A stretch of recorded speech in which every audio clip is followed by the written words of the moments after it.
নমস্কার, good evening. 91.9 Friends FM. আমি হচ্ছি অনিমেষ। সানডে ইভিনিং শুরু হয়ে গেছে, রবিবার কি শাম সিতারো কে নাম। আর আজকে আমাদের গেস্ট হচ্ছে none other than very talented magical director Raja Chandra. Raja, first of all very warm welcome to your 91.9 Friends FM. কেমন আছো?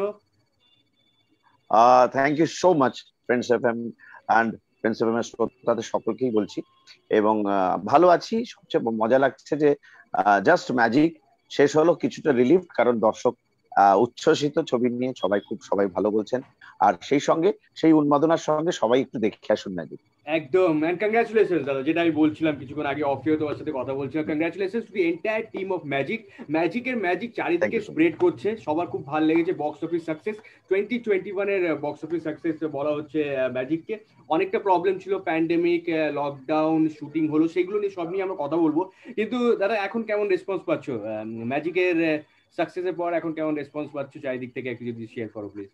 দেখো, একটা কথা বলি, সেটা হচ্ছে যে ম্যাজিক ছবিটা না ঠিক মানে ওই 3 দিন 4 দিনের ব্যবসা করার ছবি না, যে উড়িয়ে ব্যবসা হলো, দারুণ দুর্ধর্ষ ওপেনিং হলো। Animesh, you can hear me? Yes sir, আমরা দেখতে পাচ্ছি স্ক্রিনে। আমি ম্যাজিকের ছবি পোস্টারটা দেখাচ্ছি এখন। আচ্ছা, দেখতে পাচ্ছি। Super. Please carry on sir, please carry on. তো ম্যাজিক ধীরে ধীরে ধীরে ধীরে লোকের মধ্যে ইনজেক্টেড হচ্ছে। ম্যাজিকের ভাবনাটা, যে ভাবনা নিয়ে আমরা ছবি করেছি, প্রথম দিকে যখন দর্শক হলে ঢুকছেন তখন আমাদের একটা ছিল মনের মধ্যে যে কিরকম হবে ছবিটা, যেহেতু একটু এক্সপেরিমেন্টাল আমি বলবো না, যদিও কমার্শিয়াল পেজে কমার্শিয়াল জনারের মধ্যেই আছে ছবিটা, কিন্তু গল্পটা নতুনত্ব। তো গল্পটার মধ্যে এই নতুনত্ব ব্যাপারটা দর্শকের সঙ্গে কতটা রিলেট করবে সেই নিয়ে আমাদের একটা সংশয় ছিল। কিন্তু তারপরে দেখলাম দর্শক উচ্ছ্বসিত হয়ে গেলেন ছবিটা নিয়ে। এবং আমরা যখন আমাদের বিক্রির দিক থেকে, যখন ছবির বক্স অফিস কালেকশনের দিক থেকে যখন ছবিকে বিচার করি, তখন দেখা যাচ্ছে সুপার। তো অনেকদিন পরে ম্যাজিক ছবিটা দিয়ে যদি বাংলা সিনেমার এই যে এতদিনের একটা অ্যাবসেন্স ছিল, প্রায় 1 বছর তো ছবি রিলিজ কি শুটিং কি কিছুই নেই, সেটা ম্যাজিক সিনেমাটা দিয়ে যদি একটু রিভাইভ করা যায়, তো এর থেকে বড় শান্তি as a director, as a film maker আমার মনে হয় আর কিছু হতে পারে। একদম ঠিক বলছো। This is your 21st movie. আমরা সবাই জানি 21st মুভি হচ্ছে তোমার ম্যাজিক। রোমান্টিক, হ্যাঁ, বছরের সঙ্গে সঙ্গে চলছে 2021-এ 21তম ছবি। হ্যাঁ, সঙ্গে সঙ্গে চলছে। क्या बात। ওকে, তো একটু বলবে দাদা কতটা টাফ ছিল? কারণ শুটিং লকডাউনের পর শুরু হয়েছিল, অনেকদিন ধরে প্ল্যানিং করছিলে তোমরা, কিন্তু শুটিংটা কতটা টাফ ছিল, চ্যালেঞ্জিং ছিল শুট করা ম্যাজিককে আফটার দি লকডাউন? দেখো, প্রথমেই আমি ধন্যবাদ জানাবো আমাদের প্রডিউসার। মানে এটা কোনো নিয়ম রক্ষার জন্য বলছি না, আমি বলছি আমি প্রডিউসার। আমার না ওই ফোন 1 বছর তো তার সাথে আমার যোগাযোগ ছিল না, কিন্তু ফোনের মধ্যে ও আমাকে সবসময় একটা সাহস দিয়ে যেত যে না, ছবিটা করতে হবে, ছবিটা এইবার শুরু করতে হবে, কবে শুরু করছো। এই যে সাহসটা, এবং প্রত্যেক মুহূর্তে আমরা লকডাউন পিরিয়ডটাতে আমরা প্রত্যেক মুহূর্তে ছবিটা নিয়ে আলোচনা করেছি। আমি, অঙ্কুশ, ঐন্দ্রিলা, আমরা স্ক্রিপ্ট রাইটার অর্ণব, আমরা না মানে কন্টিনিউয়াসলি ছবিটার ওই প্রসেসের মধ্যে ছিলাম। আমার মনে হয় সেটা বোধহয় একটা ব্লেসিং ইন ডিসগাইজ হয়েছে।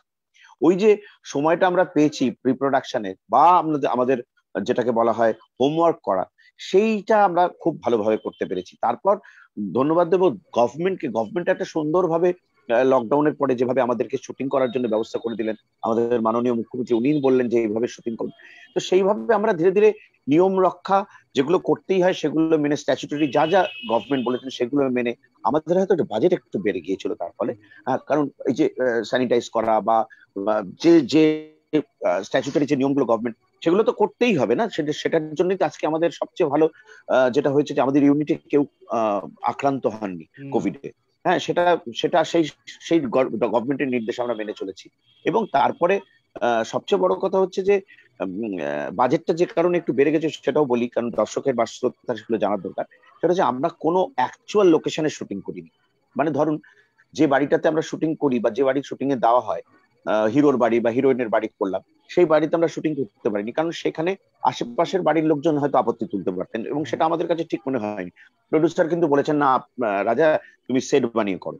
তো ওই যে সেট বানানোর খরচা, সেগুলো হয়তো বেশি, একটু বেশি হয়ে গিয়েছিল, কিন্তু প্রডিউসারের সমর্থন সবসময় ছিল। এইটা বিরাট বড় জিনিস। উনি সেনগুপ্ত প্রথম এসছেন, ছবি এর আগে একটি ছবি মাত্র করেছেন, তার মধ্যে যে একটা বড় ছবি প্রডিউসার যদি এরকম উৎসাহিত থাকেন বা উৎসাহ দেন পেছন থেকে, নাথিং লাইক ইট।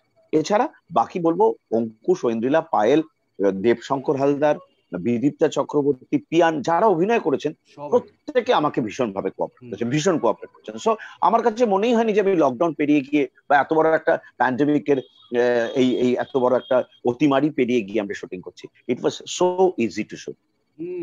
আর একটা সিনেমার হিট হওয়ার পিছনে অনেকগুলো কারণ থাকে। কিছু কারণ হচ্ছে ভালো স্ক্রিপ্ট, ভালো ডিরেক্টর, তারপর actors as well as music as well as movie promotion যেটা হয়। তো প্রমোশন তোমরা করেছো, আমি এক দুটো ছবি দেখাতে চাই প্রমোশন যেগুলো হয়েছিল। তো এই প্রমোশনটা কতটা টাফ ছিল দাদা? কেন কি অনেক নিয়ম মানা হচ্ছিল, অনেক কিছু ছিল, কিন্তু সিনেমাকে প্রমোট তো করতেই হবে। তো প্রমোট তোমরা করেছো সিনেমা, তো ওটাতে কতটা টাফ ছিল? কিছু চেঞ্জ হলো আফটার লকডাউন? অনিমেষ, একটা জিনিস যেমন দর্শক দেখছেন বা শ্রোতা শুনছেন, এই তার মধ্যে একটা জিনিস দেখো, আমরা যারা প্রমোট করছি, আমরা যে স্টেজে দাঁড়িয়ে আছি সেখানে হাজার হাজার লোক কিন্তু রয়েছে সামনে, কিন্তু দেখো আমাদের একটা অন্তত না হলে 12 থেকে 15 ফুট ডিস্টেন্সে আমরা দাঁড়িয়ে আছি। হ্যাঁ, এবং আমরা যখন ঢুকছি, আমি থ্যাঙ্কস দেবো অর্গানাইজারদের, আমরা যখন ঢুকছি তখন কিন্তু অঙ্কুশ, ঐন্দ্রিলা রয়েছে, তাদের তো একটা বিরাট জনপ্রিয়তা, তাদেরকে কিন্তু ওই দর্শকদের পেরিয়ে কিন্তু আমাদের ওই স্টেজে উঠতে হচ্ছে। কিন্তু পুলিশ থেকে শুরু করে সিকিউরিটি গার্ড এমন ভাবে ঘেরা ছিল জায়গাটা, আমরা গাড়ি থেকে নেমে ইজিলি উঠেছি। তো এইটা খুব ইম্পর্টেন্ট। তার কারণ হচ্ছে সরকারি যে বিধিনিষেধ সেটা যদি না মানা যায়, তাহলে তো এত তাড়াতাড়ি তো এই প্যান্ডেমিক থেকে আমরা বেরিয়ে আসতে পারবো না। আমার মনে হয় পশ্চিমবঙ্গের মানুষ সেই জিনিসটা বুঝেছেন, এবং আমরা অ্যাজ এ টেকনিশিয়ান বা কলাকুশলীরা সবাই সেই জিনিসটা ফলো করে এসেছি বলে আমার মনে হয় আজকে এতটা ইজি হয়েছে। আর প্রমোশন তো আমি বলবো আবারও সেই এসএসজি এন্টারটেনমেন্ট, সুমন সেনগুপ্ত, উনি যেভাবে আমাদের প্রমোশনাল অ্যাক্টিভিটিস, হোর্ডিং এ চারিদিকে ভরে গেছে, পোস্টার, হোর্ডিং, ম্যাজিক নিয়ে বিভিন্ন শো করা, এটা thanks to our producer. Correct. Okay, Arnab Bhowmik নিয়ে কি বলে, ফিউ ওয়ার্ডস ফর অর্ণবদা খুব দারুণ লিখেছেন, রাইটার অফ দিস মুভি। তো উনি খুব স্লো কথা বলেন না, খুব আস্তে আস্তে কথা বলেন। আমার দেখা হয়েছে অর্ণবদার সাথে, একটু এক্সপিরিয়েন্স ওনার সাথে দেখা করার এক্সপিরিয়েন্স একটু শেয়ার করো না প্লিজ। অর্ণব যখন প্রথম আমার বাড়িতে এসেছিল, আমার সোফাতে বসে, উল্টো দিকে সোফাতে বসে গল্পটা শোনাচ্ছিল, ম্যাজিকও শুনিয়েছিল, তার মধ্যে 3-4টে গল্প শোনাচ্ছিল, আমি প্রায় কিছু শুনতে পাচ্ছিলাম না। ও খুব আস্তে আস্তে কথা বলে। এটা হচ্ছে ওর ম্যাজিক গল্পের আগে, মানে গল্প শোনানোর আগে অর্ণবের ভয়েস। আর ম্যাজিক রিলিজ হওয়ার পরে অর্ণব এত জোরে কথা বললো যে আমাকে এখন ভলিউমটা কমিয়ে নিতে হয় মোবাইলে। ওকে, ও রাইটিং নিয়ে তুমি কি বলবে, নলেজ অফ রাইটিং? দেখো অর্ণব, আমি পরিণীতা দেখার পরে, তখন ওকে চিনতাম না, পরিণীতা দেখার পরে আমার মনে হচ্ছিল, দেখো রাজের ব্যাপার নিয়ে তো আমার কিছু বলার নেই, রাজের মুন্সিয়ানাটা অন্য জায়গায়, ও সব সময় প্রথম দিন থেকে এক্সপেরিমেন্ট করে এসছে। রাজকে আমি চিনি টেকা ব্রেক করতো যখন তখন দেখতে, তখন আই ওয়াজ আ গেস্ট দেয়ার। রাজ আমাকে বলতো যে আমি গিয়েছিলাম, আমার মনে আছে as an add film maker, আমি তখন প্রায় সবখানে অ্যাড করেছি, তো রাজ আমাকে ডেকেছিল অ্যাজ এ গেস্ট যে রাজা তো তুমি অ্যাড ফিল্ম নিয়ে বলবো। আমি তখন দেখতাম রাজ টেকা ব্রেক বলে একটা অনুষ্ঠান করছে, সেটা বোধহয় সিনেমার থেকেও বেশি ও কনসার্ন ওই ব্যাপারটার মধ্যে। রাজ বরাবরই ওই জিনিসটা যেখানে ঢোকে পেরেক হয়ে যায় আর কি, যে সাবজেক্ট নিয়ে। তারপরে সিনেমা করার পর ইতিহাস, চিরদিনই তুমি যে আমার, চ্যালেঞ্জ, যেগুলো করলো রাজ, পরবর্তীকালে আমরা হয়তো, আমি ওর থেকে বয়সে বড় কিছু, কিন্তু আমাদের কাছে ট্রেন্ড সেটার মনে হলো যে রাজকে দেখে করি। হ্যাঁ, তো রাজের পরিণীতা দেখার পরে মনে হলো আবার একটা অন্য রাজের জন্ম, মানে রাজ যেটা করে থাকে সবসময় নিজেকে ভীষণভাবে রিপোজিশন, বিজ্ঞাপনের ভাষায় বললাম, তো সেইটা রাজ্যের। তখন পরিণীতা দেখে পরিণীতা আকৃষ্ট হলাম, রাজের সঙ্গে সঙ্গে গল্পটা কে করেছে, অর্ণব ভৌমিক শুনলাম। তো অনুভব বলে একটি ছেলে আছে, ওদের সাথে লেখে, ও আমাকে নিয়ে এলো অর্ণবের কাছে। ও যে আইডিয়াস গুলো বললো অনিমেষ, আমার মনে হয় আমি বাকি পরিচালকদের উদ্দেশ্য বলবো যে অর্ণবকে একটু ট্রাই করতে পারেন, কারণ ওর মধ্যে না অফবিট কিছু ভাবনার ভান্ডার আছে, অফবিট ভাবনা, যে ভাবনাটাকে আবার আপনাকে একটু বাস্তবে নিয়ে আসতে হবে। সবসময় তো অফবিট ভাবনা হলে মাথার উপর দিয়ে বেরিয়ে যাবে, কিন্তু সেটা পরিচালকের দায়িত্ব। কিন্তু ওর মধ্যে সেই পোটেনশিয়ালটা আছে, এবং নিপাট ভদ্র মানুষ, ভালো মানুষ, ভালো পরিবারের ছেলে, মানে I am right now he is my brother, এটুকু বলা যেতে পারে। তো রাজেদা, আমি খবর পেয়েছি কি অর্ণব যখন স্টোরি তোমাকে শোনালো, তারপর তুমি কিছু চেঞ্জেস করেছো এই স্ক্রিপ্টে, ম্যাজিকের স্ক্রিপ্টে টুকটাক চেঞ্জ তুমি করেছিলে? দেখো, সে তো করতেই হবে, যে কোনো পরিচালকই আমার মনে হয় সেটা করবেন। প্রথম কথা, অর্ণব যখন গল্পটা লিখে নিয়ে এসেছিল আমার কাছে, তখন হয়তো ওর ইচ্ছা হয়েছিল যে এটা নিয়ে সিনেমা হোক, কিন্তু যখন ও গল্প লিখেছে তখন কিন্তু সিনেমার কথা ভেবে লেখেন। এই গল্পটা ও লিখেছিল ছোট করে, তখন সিনেমার কথা ভেবে লেখেন। তো যে কোনো, ধরো আমি যদি খুব বড় একটা সাহিত্যর নাম নাও তুমি, খুব বড় সাহিত্যিকের কোনো সৃষ্টির নাম নাও, সেটা হয়তো দারুণ সাহিত্য, সেটা যে নট নেসেসারি যে সেটা খুব ভালো অডিওভিজুয়াল সাবজেক্ট বা একটা সিনেমা সাবজেক্ট হতে পারে, আমি সেটা বিশ্বাস করি না। যেমন ধরো আমরা ছোটবেলায় না এই যে হাদা ভোদা পড়েছি, নন্টে ফন্টে পড়েছি, হ্যাঁ নন্টে ফন্টের ওই বা হাদা ভোদার মানে বুক যখন পড়ছি, হ্যাঁ ওই যে গ্রাফিক্স গুলো যেগুলো এঁকেছেন শিল্পী, সেইটা কি আর সিনেমাতে ট্রান্সফার করলে ভালো লাগবে? আমার মনে হয় ভালো লাগবে। সেটা সাহিত্য হিসেবে থাক বা মানে কমিক্স হিসেবে থাক, কিন্তু যে হ্যাঁ অর্ণবের গল্পের মধ্যে অডিওভিজুয়াল মেটেরিয়াল ছিল, তো সেইটাকে আমি ঘষা মাজা করে এবং বেশ কিছু চেঞ্জেস করেছিলাম। সেই জন্য হয়তো অর্ণবের সমর্থন নিয়ে, এরকম না যে অর্ণব যে সৃষ্টি করেছেন তার, প্রথম কথা যে আমি নিজে একজন লেখক এবং কবি, আমি নিজে কবিতা লিখি, নিজে গল্প লিখি, এবং আমার লেখাটা আমার প্যাশন, আমি লেখা দিয়ে শুরু করেছি। I have started my career as a script writer. তো আমি যেগুলো চেঞ্জ করেছি সেগুলো অর্ণব সমর্থন করেছে। অর্ণবের সঙ্গে তোমরা কথা বলে জানতে পারবে যে অর্ণব বলেছে হ্যাঁ এটা এনহ্যান্সড হলো। তো সেই জিনিসটা করার ফলে আজকে ম্যাজিকের এত ভালো রেসপন্স পাচ্ছে। আর আমি রাজাদা, আমরা সবাই জানি তুমি এই সিনেমাতে প্রোডাকশন ডিজাইনও করেছো। আমাদের রেডিওতে আমরা প্রডিউসার হয়, আমাদের রেডিও স্টেশনে প্রডিউসার হয়, সে পয়সা লাগায় না কিন্তু সবকিছু ডিজাইন করে, পুরো শোর ফরম্যাটটা কিন্তু ওই করে, আর যে শুধু নিজের গলা দেয়। তো তুমিও এখানে প্রোডাকশন ডিজাইন করেছো, সেই এক্সপিরিয়েন্সটা একটু শেয়ার করো, কি কি করেছো একটু যদি আমাদের দর্শকের সাথে শেয়ার করো প্লিজ। এখানে আমি প্রথমেই নাম নেব সারথি, মানে আমার বন্ধু সারথি হচ্ছে প্রোডাকশন ডিজাইনার বা লাইন প্রডিউসার যেটাকে বলা হয় সিনেমার ভাষায়। তো সারথির নাম নেবো এই কারণে, আমি ওকে বলেছিলাম দেখো আমি তো নতুন প্রডিউসারের সঙ্গে কাজ করছি, ফ্র্যাঙ্কলি বলছি আমি তো তাকে চিনি না, সে কতটা ইকুইপড বা তার কতটা নেটওয়ার্ক আছে বা তার কতটা টিম আছে। সো আমি প্রোডাকশনটা নিজে করতে চাই। সো আমার ধরো এখানে এখন 100টা জুনিয়র আর্টিস্ট লাগবে, হ্যাঁ আমি হয়তো প্রোডাকশনকে বললাম 100টা জুনিয়র আর্টিস্ট, দেখা গেল সেখানে 1 লাখ টাকা খরচা হচ্ছে বা 50,000 টাকা খরচা হচ্ছে। প্রডিউসারের মনে হতে পারে বাপরে বাপ 50,000 টাকা জুনিয়র আর্টিস্ট রাস্তা দিয়ে হাঁটবে, বুঝতে পেরেছো? তো এবং দেখা গেল হয়তো 10 জন জুনিয়র আর্টিস্ট ছিল, হ্যাঁ আমার তো তাতে ফ্রেমটা ঠিক হবে না যেরকম ভাবে বলতে চাই, যেভাবে বানাতে চাই। তো সেই জন্য আমি প্রোডাকশনটা নিলাম, কিন্তু প্রডিউসারকে বললাম যে তোমাকে এই টাকাটা খরচ করে আমি সিনেমাটা বানিয়ে দেবো, এই গল্প, এই হিরো হিরোইন, এই আর্টিস্ট যারা যারা আছেন তাদেরকে এই বাজেট ফেললাম, if you do agree with us then we can start. তো উনি বললেন যে এই বাজেট হলে আমি ওকে আছি। তো ওই বাজেটের পরে আমি কথা দিলাম তাকে যে এর বাজেট থেকে যেটা 1 টাকাও বেড়ে যায় বা 1000 টাকা বা 1 লাখ টাকা বেড়ে যায়, 2 লাখ টাকা বেড়ে যায়, সেটা আমার। ওকে, কিন্তু যে বাজেট থাকবে, যে বাজেট আছে সেই বাজেটের মধ্যে রাখার দায়িত্ব আমার। তো আমরা সারথি যেভাবে ডিজাইন করেছে বা আমরা আমাদের টিম যেভাবে ডিজাইন করেছে তাতে কিন্তু বাজেটের মধ্যে আমরা করেছি। এবং পরবর্তীকালে শুধু বাজেট একটু বেড়েছে, যেখানে হয়তো অনুপমকে দিয়ে গানটা গাওয়ানো হয়েছে, এবং ন্যাচারালি সেটা আমাদের বাজেটের মধ্যে ছিল না, বাট অনুপমের গানটা করার ফলে আমার মনে হয় সিনেমার দর্শকরা আরো খুশি হয়েছেন। সো আমাদের প্ল্যানিংটা এটাই ছিল যে আমরা একটা বাজেটের মধ্যে একটা সুস্থ বাংলা ছবি বানাবো, অনেকদিন পরে দেখে লোকে বলবে ওয়াও কি দেখলাম। সুপার ওয়েল, অনুপম দার গান, সেই গান নিয়ে আমরা কথা বলবো, কিন্তু তার আগে আমি আরো 2-3টে প্রশ্ন রাজা তোমাকে জিজ্ঞেস করতে চাই। আজকে যখন তোমাকে আমরা পেয়েছি আমাদের শো রবিবার কি শাম সিতারোকে নামে, আমি খবর পেয়েছি একটা ছবি তোমাকে আমি আগে দেখাতে চাই, প্লিজ একটু দেখো। রাজাদা যখন সিনেমা করছেন না, ডিরেকশন করছেন না, উনি জিমেও খুব, আমরা অনেকগুলো ছবি ডিজিটাল মিডিয়ামে দেখি, রাজাদা বলেন জিম যাও টেনশন ভুল যাও। তো স্যার যখন সিনেমা করছো না, যখন বাড়িতে আছো রিল্যাক্স করছো, কি কি করো একটু যদি আমাদের সাথে শেয়ার করো প্লিজ স্যার। এটা ভালো, এই ছবিটা দেখে আবার মনে হচ্ছে যে ঠিক আছে, আসলে অনেকদিন মাঝখানে 3-4 প্রায় সপ্তাহখানেক হয়ে গেল আমাদের জিম যাওয়া হচ্ছে না। আসলে পিয়ান এবং আমি না খুব ফিটনেস ফ্রিক, আমরা সবসময়, আমি তো বরাবরই তাই, কারণ আমি ছোটবেলা থেকেই, আমি যদি আজকে পরিচালক না হতাম আমি জানি আমি ক্রিকেটার হতাম। সো আমি বরাবরই আমরা এক্সারসাইজ করা এবং এটার মধ্যে থাকি। লকডাউনে তো 42 দিন আমরা শুধু এক্সারসাইজ করেই কাটিয়েছি, হ্যাঁ তবে প্রচুর খাওয়া দাওয়া করেছি, কিন্তু এক্সারসাইজ করাটা আমার ভীষণ প্যাশন। এবং সেটা এই জিমের ছবি যেটা দেখছো আমাদের পাশেই রয়েছে এক ক্লাব, সেই ক্লাবের আমরা মেম্বার, ভার্দে ভিস্তা ক্লাব, সেই ক্লাবে আমরা রেগুলার জিম করি। এছাড়া হচ্ছে বাকিটা ঠিক জিমের উল্টোটা, মানে আমি প্রচুর রান্না করি, মানে এবং আমার রান্না করাটা হচ্ছে প্যাশন।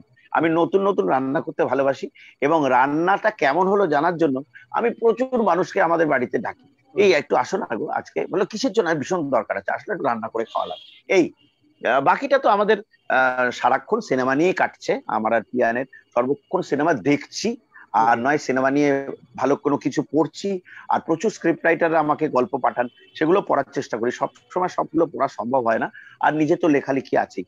আর যখন একদম একদম একটু হালকা হওয়ার ইচ্ছা হয়, তখন একটু কবিতা 2-4 লাইন লিখে ফেলি আর।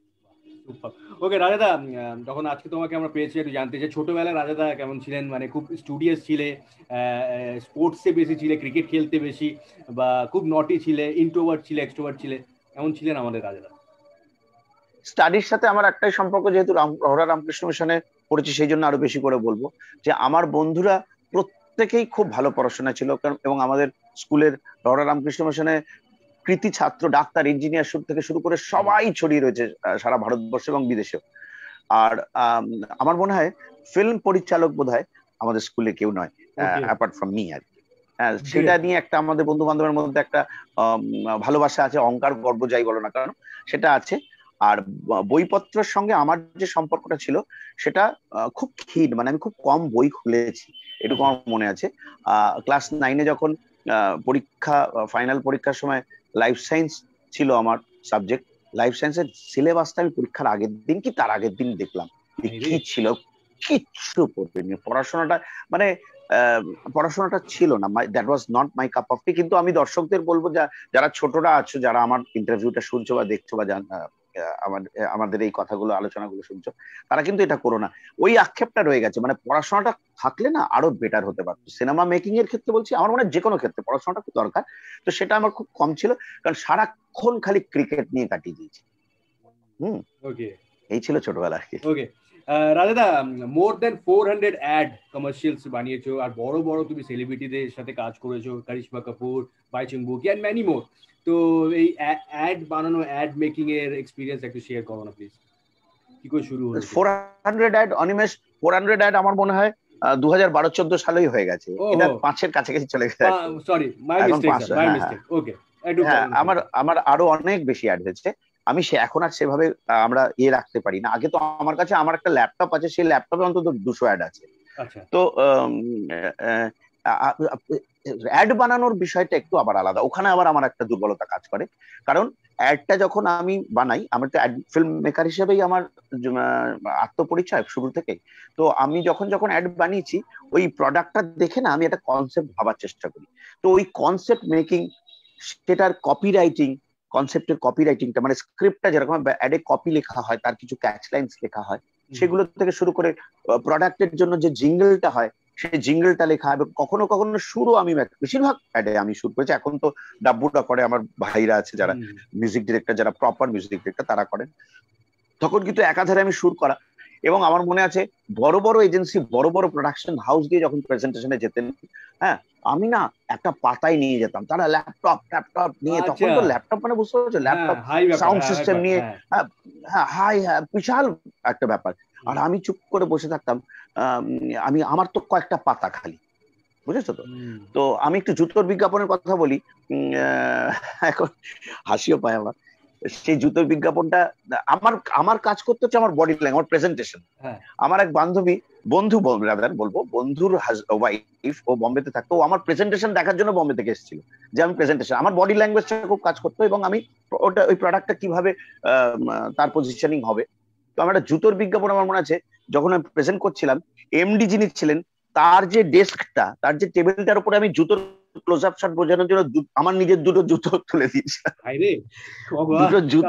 তুলে দিয়েছিলাম, এবং আমি কিন্তু I was not in my self, আমি কি করছি নিজেই জানি না। তারপরে বলার পরে আমাকে যারা নিয়ে গেছেন তারা বলছে, আমি বললাম যে ও সরি, তো উনি বলছেন না ইটস ওকে। আমি বুঝতে পারলাম যে সোলটা আপনি দেখানোর জন্য। So I was so involve. এখনো তাই, অ্যাডের ব্যাপারে এখনো আমি একটু বেশি দুর্বল, কারণ খুব কম সময়ের মধ্যে অনেক কথা বলা যায়। তো মানে আমাদের কি হয়, পেট গুড়গুড় করে, অনেক কথা বলবো। এই যে অনিমেষ, তুমি কম বলছো আমি বেশি বলছি, ওই রকম আর কি। তো অ্যাডে কম সময়ের মধ্যে বেশি কথা বলে যাওয়ার যে একটা টেন্ডেন্সি থাকে আমাদের, সেটা আমাকে খুব নাড়া দেয়।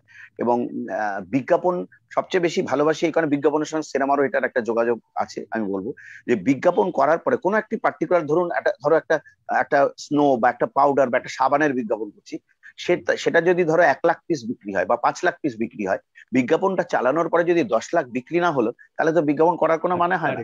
তো ওই একটা টার্গেট থাকে। আর তেমনি সিনেমাতেও, সিনেমাটা যতই ভালো বানাই না কেন, অনিমেষ তুমি বলো, ফ্রেন্ডস এফএম এর শ্রোতারা বলুন, দর্শকরা বলুন, যদি হলে গিয়ে লোক না দেখে তার কোনো মজা নেই। ট্রু, একদম true. Okay Raja, you are our all time favourite, তোমার সিনেমাগুলো আমাদের খুব ভালো লাগে। আর অ্যাজ এ ডিরেক্টর তোমার কি সাজেশন থাকবে ফর দি ইয়াং ডিরেক্টরস, যারা বাডিং ডিরেক্টরস যারা আছে, যারা ভালো কাজ করতে চায়? Qualities of a good director কি হয়, কি হয়, তুমি যদি একটু শেয়ার করে দাও। ওই যে একটা কথা, মানে যখন আমি ইনিশিয়ালি এসেছিলাম ফিল্ম ইন্ডাস্ট্রিতে, আমি তো কোনোদিন আসতে চাই না, আই ওয়াজ আ রাইটার। তো তারপরে যখন এসেছিলাম, তখন আমি শুনতাম যে director is a captain of the ship, এটা বলা হতো। তো আমি সেখান থেকে ক্যাপ্টেন শব্দটা তুলে নিয়ে বলছি, ডিরেক্টরকে ক্যাপ্টেনই হতে হবে, এ ব্যাপারে কোনো সন্দেহ নেই, মানে কোনো দ্বিমত নেই। ডিরেক্টরকে উইকেট কিপারও হতে হবে, বোলারও হতে হবে, ব্যাটসম্যান তো তাকে হতেই হবে রান করার জন্য। He has to be a very good চৌকস ফিল্ডার লাইক জন্টি রোডস। তাকে পুরো দলটা চালনা করতে হবে।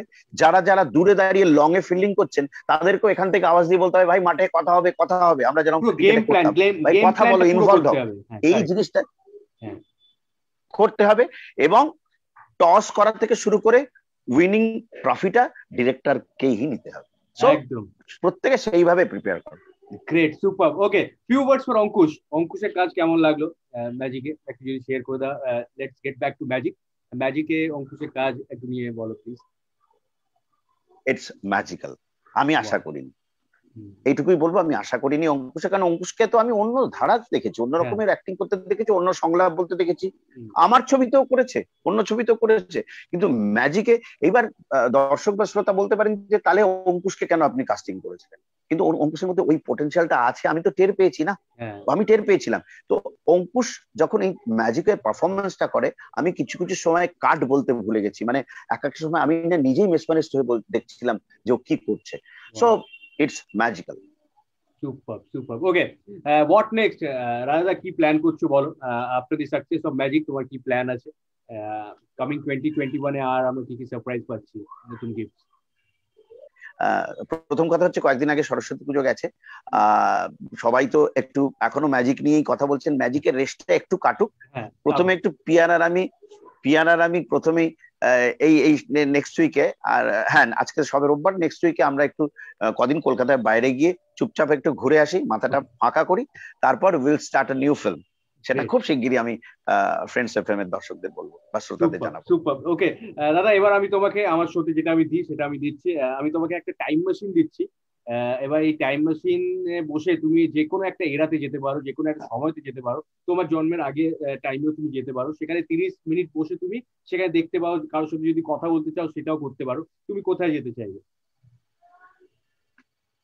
প্রথম কথা তো, আবার আমি যদি বলো যে আমি তাহলে একটু আগেই ফিরে যেতে চাইবো। আমি যখন ক্লাস 9 থেকে মানে মোটামুটি ঠিক করে ফেলেছি যে স্লিপে ফিল্ডিং করব লাইক গাভাস্কার, আর ওপেনিং ব্যাটসম্যান হবো, না হলে হয়তো 3 নম্বরে নামবো।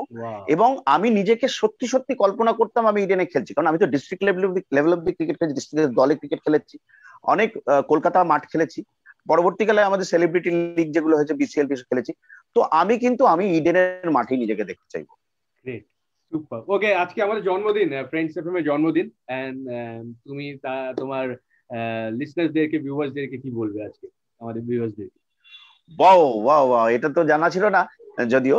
তো যাই হোক, শুভ জন্মদিন, happy birthday, many happy returns of the day Friends FM. আর ফ্রেন্ডস এফএম এর সবচেয়ে মজা লাগে হচ্ছে এই বন্ধু শব্দটার মধ্যে, বন্ধুদের মধ্যে একটা মজা আছে। তো ফ্রেন্ডস এফএম এর পুরো প্রেজেন্টেশনটাই আমি যখন গাড়ি চালিয়ে যেতে যেতে শুনি, আমার খুব ভালো লাগে। তো সেই শুভ জন্মদিন সব বন্ধুদের সাথে শেয়ার করে নাও, এবং ফ্রেন্ডস এফএম এর আরো দারুণ মজার শো আসুক, যে শো গুলো তোমরা করো ছোট ছোট, এবং খুব মজার রেডিও স্টেশন হয়ে উঠুক আগামী দিনে। বন্ধুরা যেন আরো এনজয় করি, আরো বন্ধু বাড়ুক ফ্রেন্ডস এফএম এ। Thank you so much Raja, thank you so much. খুব ভালো লাগলো তোমার সাথে কথা বলে। Thank you so much, and once again congratulations for the success of Magic. Thank you so much, sir. Thank you Friends FM, it was my pleasure as well. And সবাই please ম্যাজিকটা দেখে জানিও, ফ্রেন্ডস এফএম কে জানিও, তার মাধ্যমে আমিও জানতে পারবো। ধন্যবাদ সবাই, ভালো থাকবেন। Thank you. আমাদের সঙ্গে ছিলেন নান আদার দ্যান আমাদের সবার প্রিয় ভেরি ট্যালেন্টেড ডিরেক্টর রাজা চন্দ্র, ওনার সাথে আমরা কথা বলছিলাম उनकी नई मूवी मैजिक के बारे में जो रिलीज हो चुकी है, 12 फेब को रिलीज हुई है और लोगों को बहुत पसंद आई है मूवी। तो आपने भी अगर तो नहीं देखी है तो प्लीज जाइए इस मूवी को देखिए। और आज है फ्रेंड्स सिस्टम का बर्थडे, तो हम सेलिब्रेट कर रहे हैं, हमारे साथ जुड़े रहिए। And thank you so much Kolkata, thank you so much world, हमें सपोर्ट करने के लिए, हमें प्यार करने के लिए। और आपके प्यार की कहानी इतने सारे साल हम एंटरटेन करते आए, और ये वादा है हम सबका कि आने वाले कई सालों तक हम आपको इसी तरह एंटरटेन करते रहेंगे। Thank you so much guys. Next week एक बार फिर से मुलाकात होगी, तब तक सुनते रहिए 91.9 फ्रेंड्स एफएम और फ्रेंड्स एफएम के फेसबुक पेज के साथ जुड़े रहिए। Thank you so much, take care and good night.